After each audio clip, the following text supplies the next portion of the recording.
So home prices, they just keep going higher. In this video, I'm gonna explain what's going on with home prices. I'm gonna give you some current data on the housing market, and I'm gonna give you my prediction of where I think housing prices are gonna go. A lot of you watching, you keep waiting for prices to go down. Everybody's waiting for the crash that's not gonna happen. You know, besides from anecdotal feelings, when you look at the data, nothing supports that the housing market is gonna crash. In fact, prices are gonna probably continue to go up. Why? Well, there's just too damn many of everybody. There's too many of you, too many of me, and not enough houses. So let's talk about what's currently going on with housing prices, and let's take a look at a few different segments of the housing market, because of course you've got existing homes, and then you got new homes, and there's kind of like, how many of those are being created? How many are for sale? I'm gonna give you that data here, along with telling you what I think all of this means for the future of home prices.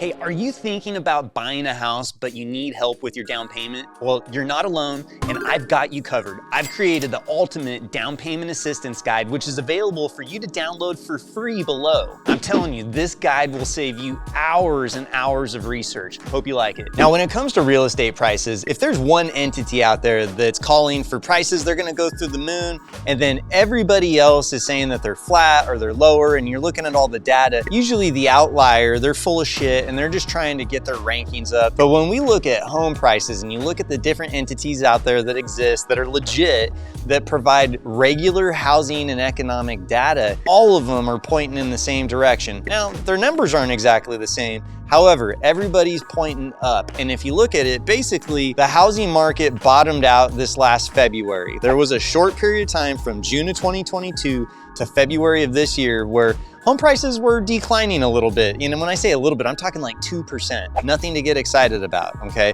So for all of you that are like, oh, I'm waiting for houses to be, you know, in 2019 prices or whatever, you will also be waiting for Apple stock to be $8 a share again. It's not gonna happen. So when you look at all these things, not only are prices going up, I mean, the Case-Shiller index, FHFA, CoreLogic, Black Knight, Zillow, all of these different entities, not only are you seeing month over month that prices are ticking up, but what is also happening is that it's accelerating. And this is only up to July, because a lot of this data is trailing months behind. And so I tell you what, we just wrapped up the month of August, and August was just as hot with limited inventory, over a third of homes selling over asking price with multiple offers. So it's definitely, this isn't a buyer's market. Anybody advertising that this is a buyer's market, they don't understand the definition, or again, they're full of crap and they're just trying to get clickbait. So when you look at everybody from Case-Shiller, which is like the gold standard of measuring appreciation, all the way to Zillow, which they're not always right, but you know, they do have a lot of data, and that is the main choice for most consumers when they're searching for houses. So they got a lot of info. They're spying on all you guys, by the way. But at the end of the day, you're looking at anywhere between like 5 to 10%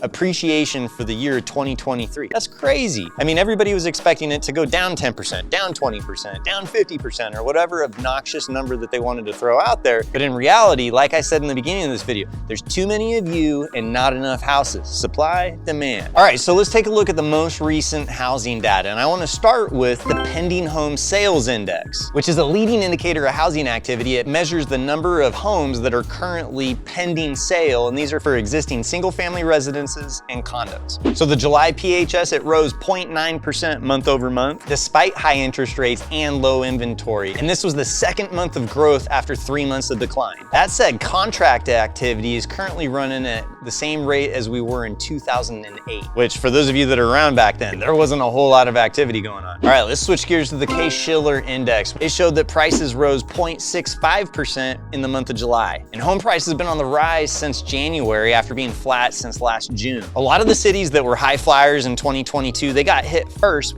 but even those cities are now rebounded and home prices are going up there. So all those markets where they're like, oh, well, you know, Boise, they're getting hit. Well, go check out houses in Boise. What's going on with prices? Let me know what you think about home prices. Put it in the comments below. Do you think they're gonna go up? You think the market's gonna crash? Let us know what you think. All right, next up is the FHFA housing survey, which is basically the federal government that does like Fannie Mae and Freddie Mac mortgages. So this is a survey of all conventional mortgages, and that showed prices rose 0.3% in June, and they're up 2.9% 2.9% year over year. Hey, so if you're watching this and you're wondering like, hey, is now a good time to buy a house, or should I be waiting for, these prices to never come down? Because like I'm showing you here, they're going up, not down. I did a video on the cost of waiting. I do all the difficult math, and it'll blow your mind when you actually look at the numbers and you see how much it really does cost you when you wait to buy a house, because again, prices are not fixed. They keep going up, which means you pay more in the future. Check out that video. A lot of people are getting value out of it. All right, so with existing home sales, which measures the number of homes that sold that were already built, not new builds, but already built homes, it's actually down 2.2% as of the month of July. I mean, why is that the case? Well, there's less inventory. You got all these people that are trapped in their 2, 3, 4% something mortgage. So we've got an inventory crunch, and which I'll get to here shortly. Builders just aren't building enough damn houses. And so because of the lack of inventory, we're still seeing home prices go up, even though sales are down, because there's less sales to be made.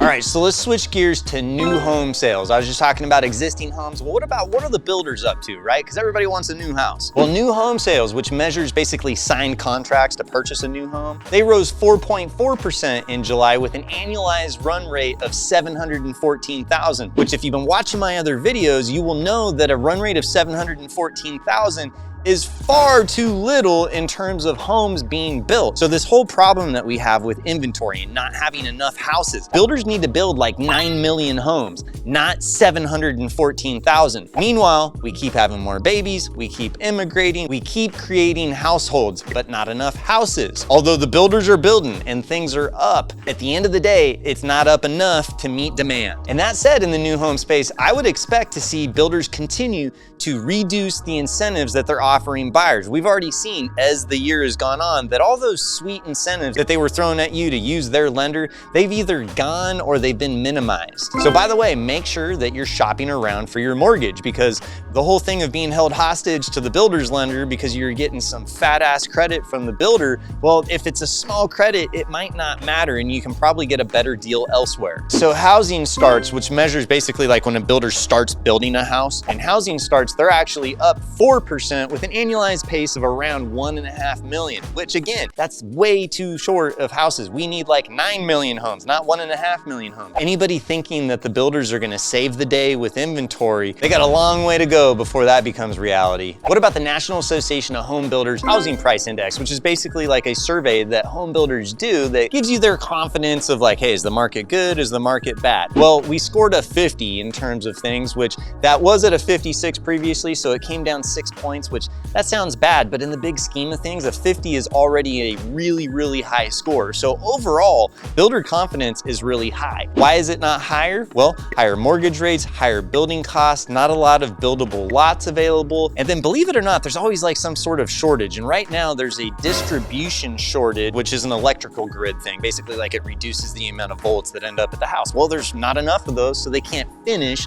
the job. So the number of homes that are being completed, we're still being impacted by supply shortages. And last but not least, let's look at the NBS Highway Housing Survey, which this is a survey that gets sent out to literally tens of thousands of mortgage and real estate professionals, asking them for their opinion. Like, what are you seeing in the market? They're really the boots on the ground. Like me, I do this for a living. I eat, breathe, and sleep this stuff. I'm not just like a YouTuber repeating news that I've read off of the news or whatever. And the NBS Highway Survey, it doesn't matter where you're looking, home buying pressure is high, home buying activity is still high, which is surprising to most people because rates are still high. But remember, everybody needs a place to live, and there's not enough of those places in existence, and there's too many of us. Supply, demand. I mean, just, it's pretty simple to me. The numbers are gonna keep going up. So in the beginning of this video, I said I was gonna tell you what I think is gonna happen with real estate prices. And just like I said, prices are gonna continue to go up. I don't think we're gonna see like what we saw in 2020 and 2021, where there were all these erratic buying decisions that were more so based off of like being freaked out from COVID versus like what was a good financial decision. But we've already exceeded those prices. It's not like the people that overpaid for homes during that time are now underwater. They most likely have equity, or they're right close to having equity. Well, at the end of the day, there's just not enough homes. I keep pounding that message home, but we're short in the United States like 9 million homes. And every year we run a deficit of around 1 million homes, meaning that We create more people, we create more households, more immigrants. We also, by the way, existing homes, they don't last forever. So you gotta destroy like, call it 100,000 a year. So we're not building enough, we're having to take away from the supply, yet we're still adding demand. And that's not gonna change unless there's like the human race gets wiped out or something and there's less people. So until that happens, don't be sitting on the sidelines waiting for home prices to come down. You're gonna be like my buddy, he's waiting forever. He'll never buy a house because he's outpriced himself by waiting for too long. I hope you got value out of this video. If you did, do me a huge favor. Tap that like button, make sure to comment and subscribe. And if you'd like to talk to me and my team about buying a house, refinancing a mortgage, whatever, we'd love to have a no hassle conversation with you. You can get a hold of us in the links below, and I'll see you on the next video.